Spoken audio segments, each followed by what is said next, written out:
Hello, this is Brandon Reynolds, Speech 101. This is my amazing audience. This is going to be Discourse Community of Basketball Coaching. Alright guys, most of y'all know what basketball coaching is already. It's self-explanatory, they coach basketball.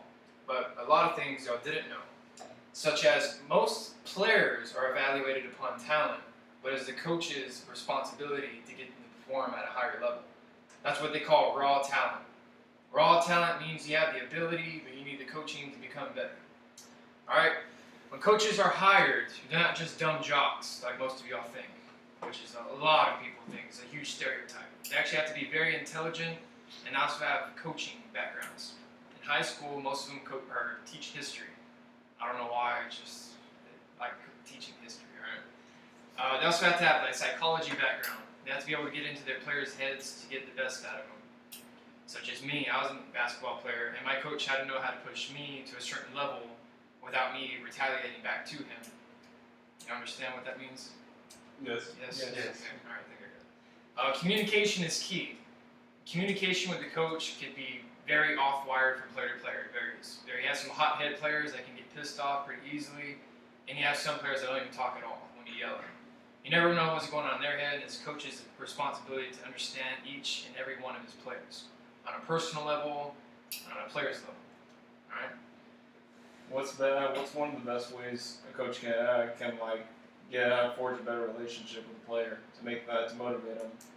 One-on-one time in the office, after practice, during practice, not showing favoritism to one player. You know, that's a huge problem in high school basketball, at least, is when a coach favors one player more than others. They start to pick up on that. With me personally, I had one-on-one time with my coach after practices during games where he would let me know what he wants me to do, and so on and so forth with other players. If you're a really great coach, you can turn an entire program around, like John Calipari did for Kentucky. Kentucky University had a horrible stint for about a decade in collegiate basketball, and John Calipari's first 2 years there, he turned the entire program around. Just like that, 2 years, all it took him. Was it the same players? Huh? The same players? Same players. It's amazing. You can go, you can take a team over with the exact same players, and you just change coaches out, and you can get the best out of them. Some coaches know how to work the.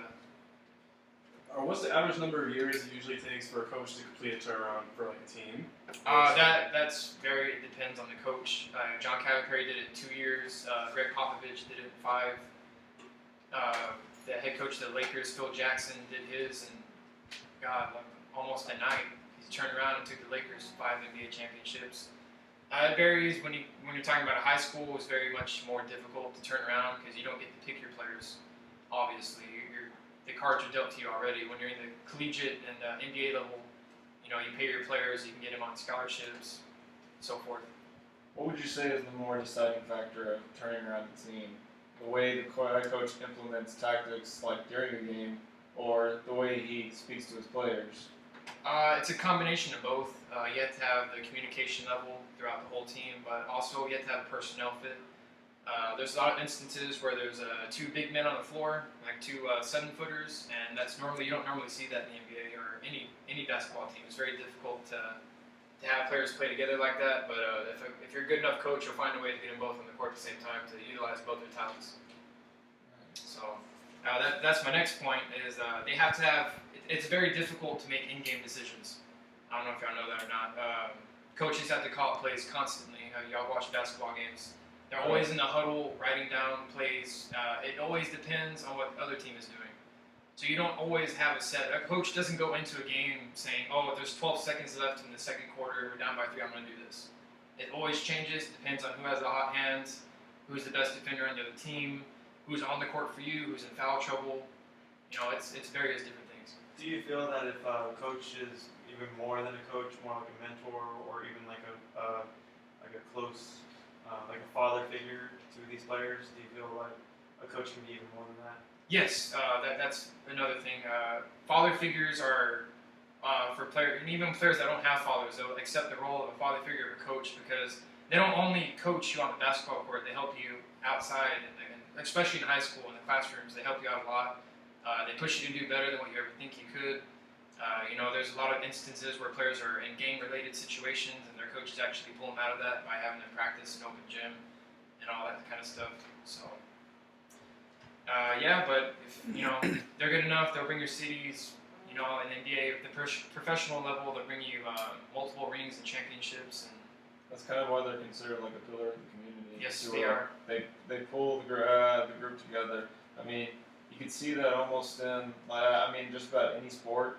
If like the city's been hit with a tragedy, like what happened in New Orleans, or what happened over in California whenever the massive wildfires hit a couple of years ago. Some of the NBA teams and some of the NFL teams, the coaches managed to bring the community together and see the team at a better level. And that in turn, not only did they have the coaches' support, then the community support, which they motivated them even more. Most of the time, they're much more than coaches. And the stereotype for coaches is that they get paid lots of money for what they do. But it's not only just coaching; they also help out in various different areas, depending on your high school, collegiate, or NBA. Thank you guys.